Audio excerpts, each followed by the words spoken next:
మన పురాణములు మీ ఆర్జే సునీతతో. మన పురాణములు అంటే మన కథలు. శ్రీ వెంకటేశ్వర స్వామి వారికి సంబంధించి శ్రీనివాసుని పెండ్లి ప్రయత్నాలు ఎలా చేశారు, ఏమిటి ఆ వివరాలకి వెళదామా ఈరోజు.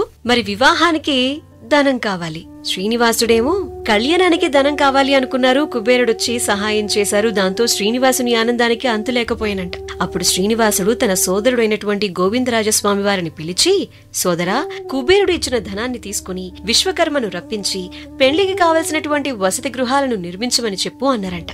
అందుకు గోవిందరాజస్వామి వారు అలాగే అంటూ విశ్వకర్మల వారిని పిలిపించి వివాహానికి కావలసినటువంటి మందిర ప్రాంగణాలన్నింటినీ నిర్మించి మండపాలు, పచ్చని పందిళ్లు, మొగలి పువ్వుల తోరణాలతో శేషాచలాన్ని కలియుగ వైకుంఠంగా చేయించేశారంట. అతని చేతిలో ధనరేఖ ఉండటం వల్ల ఒక వంతు ధనము ఖర్చు చేస్తే ధనరాశిలో 4 వంతుల ధనం ఎక్కువవుతుందంట.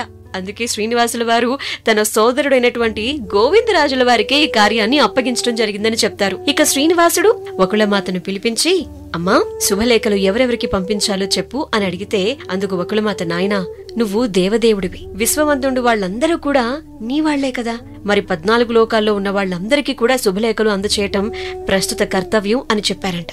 అప్పుడు శ్రీనివాసుడు గరుత్మంతుని రప్పించి సమస్త లోకాలలో ఉన్నటువంటి వారందరికీ కూడా శుభలేఖలు అందజేయమని చెప్పారంట. వెంటనే గరుత్మంతుడు అదే విధంగా శుభలేఖలు అందించి వివాహానికి అందరినీ ఆహ్వానిస్తూ వచ్చారు. ఇక ఆహ్వానములు అందిన వాళ్ళందరూ కూడా శేషాద్రికి పయనమయ్యారు.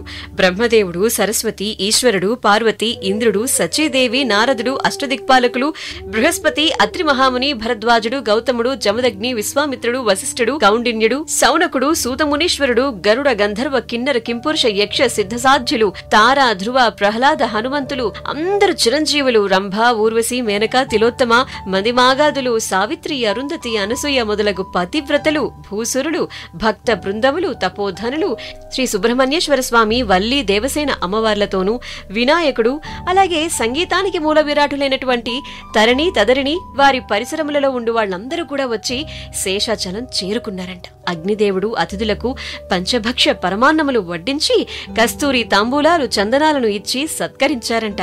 వాయుదేవుడైతే పరిమళ ద్రవ్యాలను వెదజల్లుతూ ఉండగా సుమతి, అనసూయ, పార్వతి, సావిత్రి, సరస్వతి నలుగు పెట్టగా గంధర్వులందరూ చామరాలను వీస్తూ ఉండగా శ్రీనివాసునికి మంగళ స్నానాలను చేయించగా కస్తూరి తిలకాన్ని దిద్ది పట్టు, జలధారి పీతాంబరములను అలంకరించి వజ్ర, వైడూర్య, నీల, గోమేదిక, మరగత, మాణిక్య, పుష్పరాగ, నవరత్న ఖచ్చితములగు కిరీట, మకర తుండములతో సహా అలంకరించి గరుడునిపై కూర్చుండబెట్టి ప్రయాణము చేయగా మూషిక వాహనమెక్కి ముందుకు వెళుతూ ఉండగా ఈశ్వరుడు నందిని అధిష్ఠించి శంఖాన్ని పూరింపగా హంసవాహనుడై బ్రహ్మవేదములు పఠిస్తూ ఉండగా ఋషులు అందరూ కూడా, దేవతలందరూ కూడా వారి వారి వాహనములపై ఆసీనులయ్యుండి భేరీ ఢంకాది మంగళవాయిద్యములు మ్రోగిస్తూ ఉండగా వారి ప్రయాణం శేషాచలం వీడి నారాయణ నగరమందు ప్రవేశించింది. మరి ఆ తర్వాత ఏమైంది? కళ్యాణం ఇంకెంత వైభవోపేతంగా జరిగింది. కళ్లకు కట్టినట్టు మరోసారి మీ ముందు మిగతా వివరాలన్నీ కూడా ఉంచే ప్రయత్నం చేస్తాను. ఇది ఇవాల్టి మన రేడియో సిటీ మన పురాణములు అంటే మన కథలలో శ్రీనివాసుని పెండ్లి ప్రయత్నాలకు సంబంధించిన వివరాలు. Radio city podcast.